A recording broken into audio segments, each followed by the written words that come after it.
Here we go. Are we good? How are you? Ça va? Oui, ça va très bien. Merci. Thanks for giving us this interview, Eric. I really appreciate that. Mon plaisir. So tell me, Eric, what made you decide to talk openly about the experience you have with cancer now? Because at my age, who gives a damn?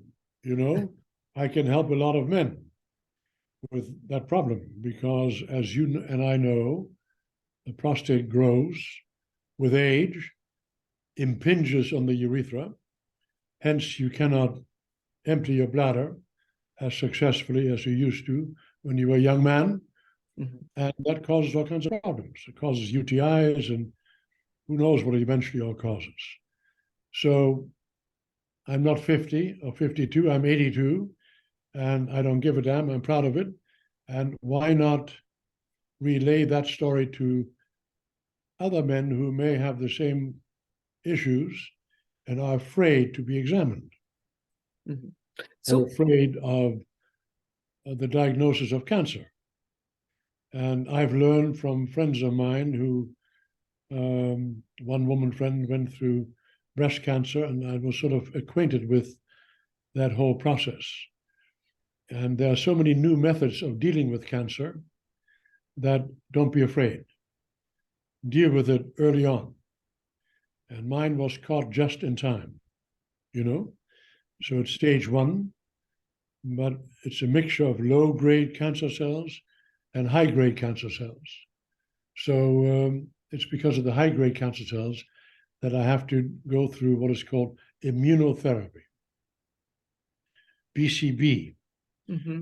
By the way, interesting enough, 2 French scientists came up with that method. Oh. It is an attenuated or a weakened tuberculosis virus or bacterium.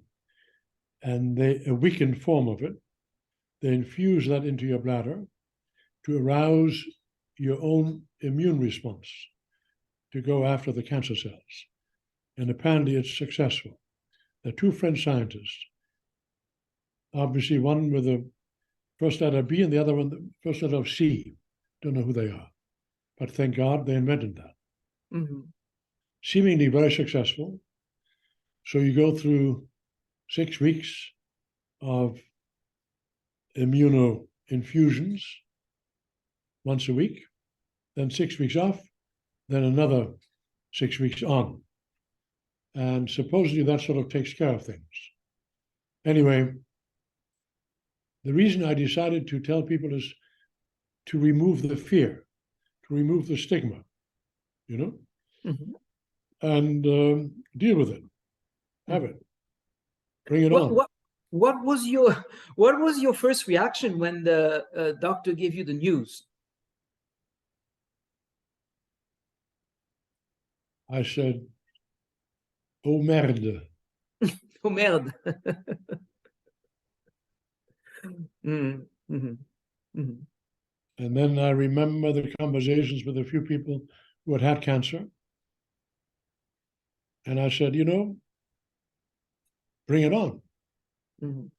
I'm from the world of sports. And athletes, we face challenges and we go after them. Mm-hmm. Or you say, I can't do that, I'll show you. So that is a good attitude to have, I think. I learned that from sports. And how important is your family and friends right now, you know, to help you to go through that? They're all very empathetic, very nice. And I don't talk about it much, except to you now and to some other people. And I do a Facebook Live where I openly talk about it so that people, it takes the stigma away from it, you know? Mm-hmm. It's normal for that to happen. Cancer is almost a normal side product of getting older. Mm-hmm. Mm-hmm. Mm-hmm. Do you think that this experience has changed you a bit, though? I mean, in a way, or?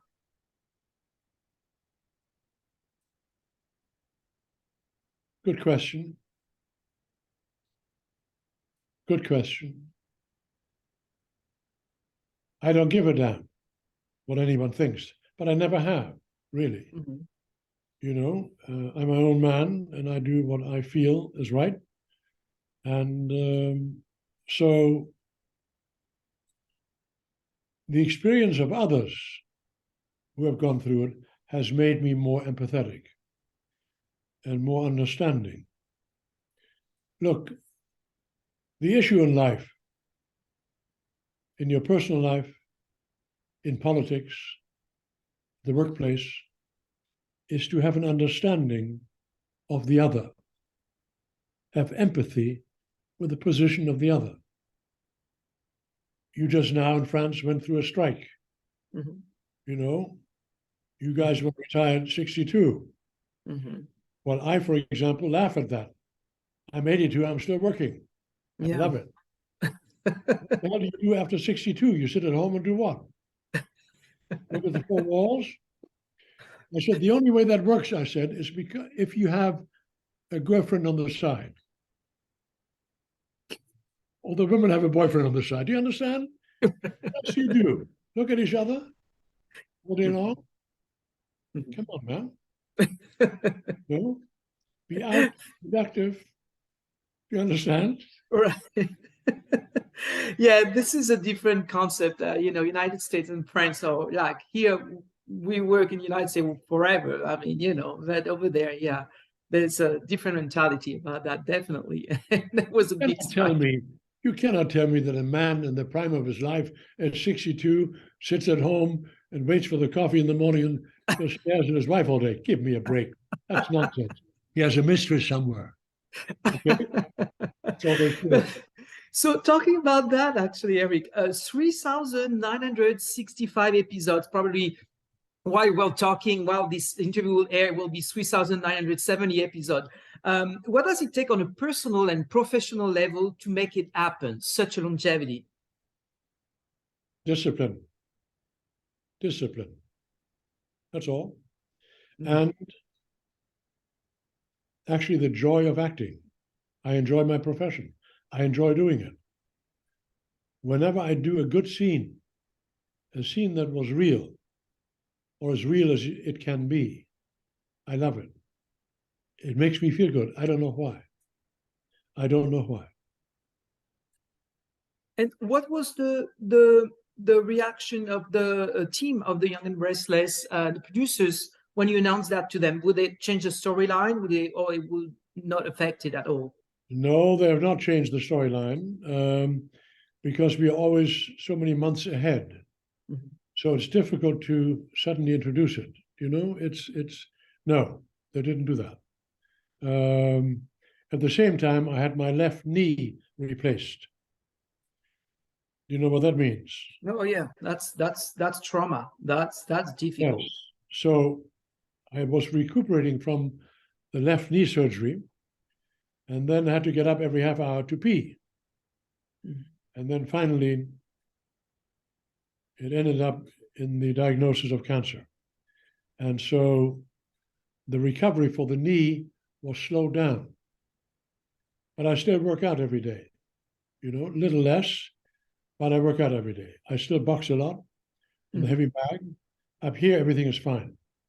It's with the legs, after years and years of soccer and sports, my knees are not as strong as they used to be. Mhm. But I work out every day to make them strong again. What has been I love Les Bleus. the blue? Ah, that team is wonderful, wonderful. This is a wonderful team. You're right, Oh my and it's God, been for a while now. Yeah. Benzema and Griezmann and my God, and before that, Zinedine Zidane. My God, and Thierry Henry and what's his name, Didier Deschamps, etc. Goes on and on. Love that team. What has been the fans' reaction? You Oh, said you go. by the way, who I admire right now very much is a French athlete called Meyer. He's a decathlete, Uh-huh, uh-huh. the world record holder in the decathlon. Decathlon, yeah. Mm-hmm. Yes, and I started in discus, javelin, and shot put in Germany as a youth. and we won the German Youth Championship. So when I heard about Meyer, whoa, he has the world record in the decathlon. Do you still, how long did you do decathlon? Did you pursue it longer, or when No, did you? I only did track and field until I was 18. 18. Mm-hmm. And when I came to America, I played soccer. In Germany, I also played, but here in America, I played soccer. And in 1973, we won the US championship in soccer. And that was another wonderful moment. So I have 2 national championships in 2 different sports, one in Germany, one here in America. Wow. And then for years, I used to box. So you're an athlete. You're gonna fight and you're gonna win that battle for sure. What has been, Eric? What has been the fan reaction? You say you go on the Facebook live sometimes to explain. So Yes. what is the most touching reaction of the fans since you announced that? To be frank with you, it is all touching, very, very touching. From fans in France as well. Mm-hmm. Very touching. From South Africa, from Australia, from Guinea, from somewhere in Africa, from Israel, from Romania, from Bulgaria, from Canada, Australia, New Zealand, obviously America, Finland. Wonderful reactions. Very touching. Mm-hmm.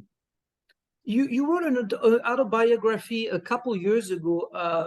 Do you think you could still continue and add a couple chapters now? Yes. But it would be largely about my views of politics. Mm-hmm. I'm very interested in politics, very interested in history. Okay? And most people don't know much about history anymore. They don't realize where we are today had mostly to do with what happened in Europe 70 years ago or more than that. First World War, 1914, 1918. Second World War, 1939, 1945. Mm-hmm. Those were crucial, crucial wars. And they changed the face of Europe. We live in freedom in Europe now because America, England, France, Australia, Canada, New Zealand fought against my country, against the Nazis. Thank God. We are free in most of Europe because of the Cold War, because we held out the longest against the Soviet Union. We had a strong military presence in Europe against the possible attack from the Soviet Union. That's the truth. Those are facts. Mm-hmm. So now we are helping the Ukraine. Macron, very good. We must continue to help Ukraine. NATO has become stronger because of Russia, because of Putin. Mm-hmm. There's delusions of grandeur. Illusion grandeur. Mm-hmm. Crazy. Okay? Mm-hmm. Not satisfied with what he has delusions of what Russia once was under the Soviet Union. Well, communism didn't prove to be very successful. People want to live in freedom. Under Stalin, about 60 million people died between 1923 and 53. About 60 million people died under communism. And I must say, a lot of European American intellectuals were initially for Stalin. Mm-hmm. Until they realized much later what that was all about. So democracy is very messy sometimes, not very satisfying sometimes, but it's the best system in the world. Mm-hmm. Arguing back and forth is the best system in the world, trying to solve problems in a democratic fashion. It's the best way. There is no better way. Mhm. No Hitler, no Mussolini, no Stalin, no Trump, that bullshit artist, okay, who wanted to really establish an authoritarian government in America. Crazy idiot. Mhm. He's an incompetent ass. He's a phony. Mhm. Okay? Mhm. So let us deal with the difficulties that you have right now in France. Macron has a difficult job. Factions are fighting back and forth. That's okay. We don't all agree. Mhm. But I must tell you, I love France, love France, Mhm. love Paris, love it, love the Sud de France, La Provence. I love it all, really. And you have given so much to the world. French culture has given so much to the world. And what most people in America forget was responsible for the success of the American Revolution against the monarchy in England. Mhm. Mhm. It was Lafayette, Mhm. Jefferson, Adams, Benjamin Franklin, they all hung out in Paris to try to get money from the French government to fight the revolution against England. People forget that. Mhm. The French, Rousseau, Montesquieu, Voltaire, all these people were my God, Descartes, cogito ergo sum, I think, therefore I am. Dubito ergo sum, I doubt, therefore I am. These are the foundations of democracy. Mhm. Mhm. That is what created America. People forget. So, what created peace in Europe for the last over 70 years? The fact that all these allies and France fought Hitler, period. So the fascists, Hitler and Mussolini, both big mouths. By the way, what all fascists have in common, they're all weak asses. They're soft asses with a big mouth. They Mhm. never get hit. When you're an athlete, when you grow up on the streets, you know what it feels like. You're careful. You watch your ass. You are careful with what you say because you may get hurt. Mhm. Hitler and Mussolini, a Trump, a Tucker Carlson from Fox News, they're bullshit artists who never got hit. That's the difference. Mhm. That's why sports are so important in life, really. Mhm. You know, look at the people around Hitler, all soft asses, big mouth. What's that? Mhm. What I like about the Brits, what I like about the French, you play rugby. Rugby, that's a tough sport. So Hitler didn't like sports, didn't like it. Anyway, enough of politics, but I could go on and on. But Eric, apart from this, what you're going through now, what is the biggest challenge you had to overcome in your life?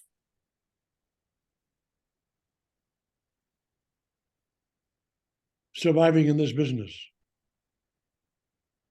surviving my childhood in post-war Germany. I was born in 1941. I survived all the bombings. My town was 96% destroyed. They threw 500,000 bombs over my town alone, Kiel on the Baltic Sea. Surviving childhood, really. My father died early. We plunged into poverty.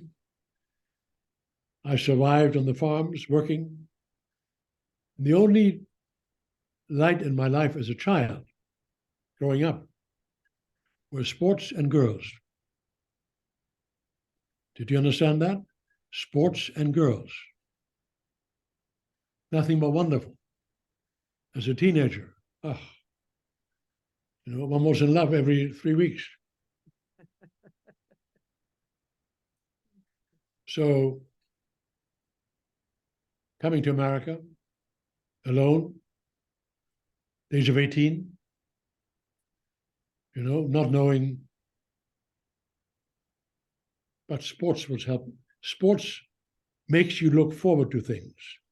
Sports makes you want to improve your life, to improve your personal life. It gives you ambition, gives you toughness. That's why it has always helped me.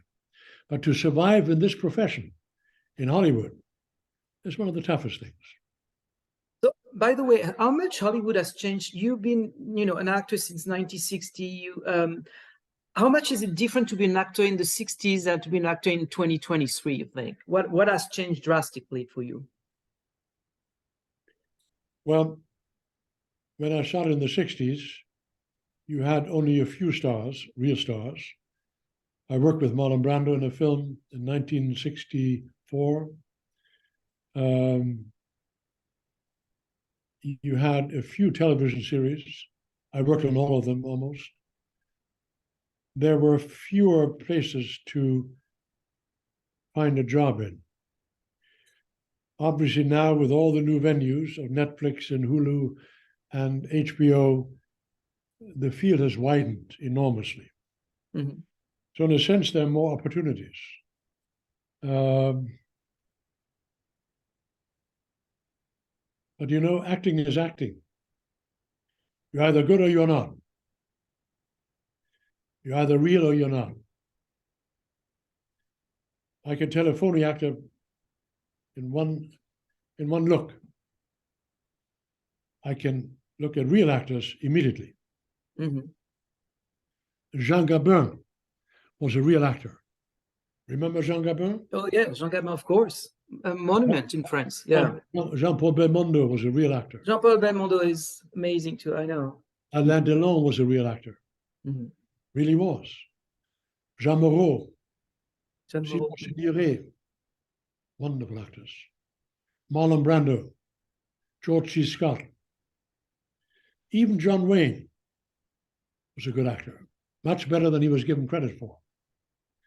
There's so many wonderful actors here in Hollywood. My God Almighty.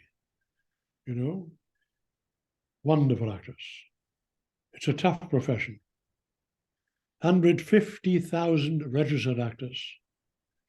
150,000, of which 1%, 1,500, make a living. Mm-hmm. Of those 1%, a small percentage makes a good living. So I am a blessed man. Mm-hmm. Mm-hmm.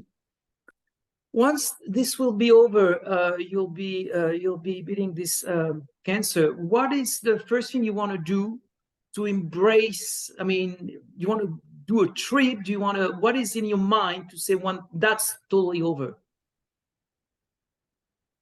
I don't feel that way. I feel good now. You feel good now? Yes. Yes. It's just another obstacle, you fight it.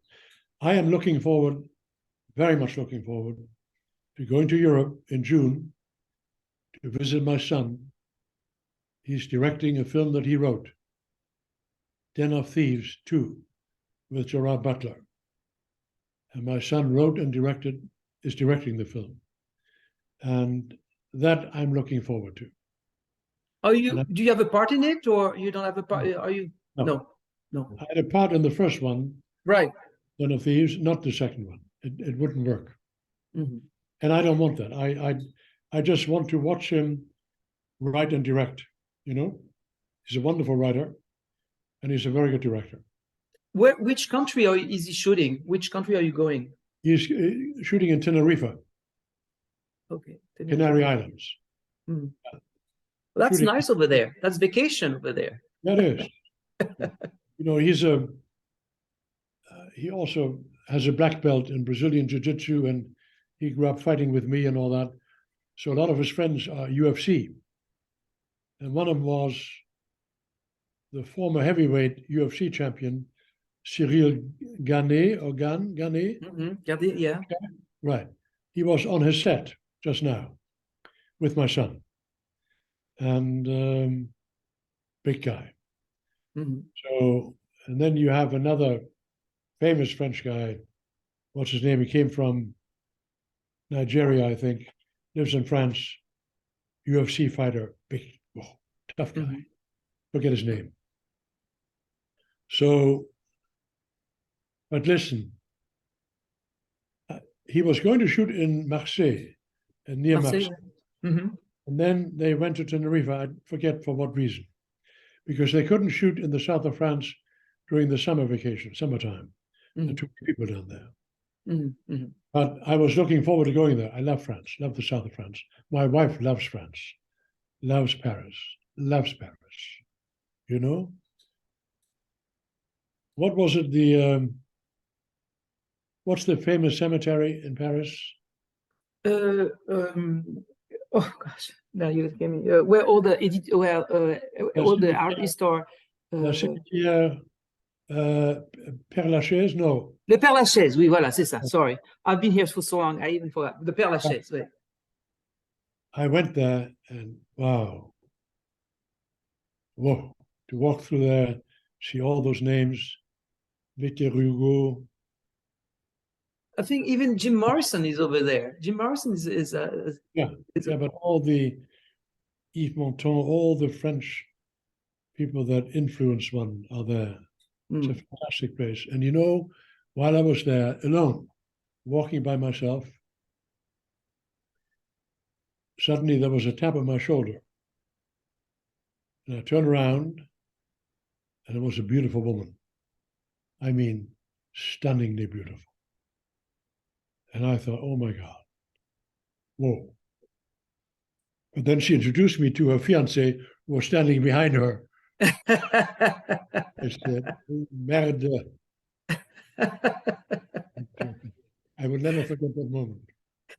Eric, you seem to be, you've never been stronger than today. I mean, your mind, your humor, I mean, everything, it feels like this challenge makes you even stronger than ever, right? Yes, it does. It's Yeah. unbelievable. Yeah, It has to, right? Yeah. There are moments, to be honest with you, when you get up in the mornings and your knees are stiff and you hobble to the bathroom and all that, and you say, but then after 5, 10 minutes, it's okay. Well, Never give up. Never give up. never give up. And don't take any shit. This is gonna be the last words. I really appreciate your time, Eric. That was so super nice. And say hello to all my fans in Paris and in France. Okay. All over France. I love it. Perfect. I want to go there sooner than later. You will. Okay? I'm sure you will. Merci beaucoup. Au revoir. Au revoir.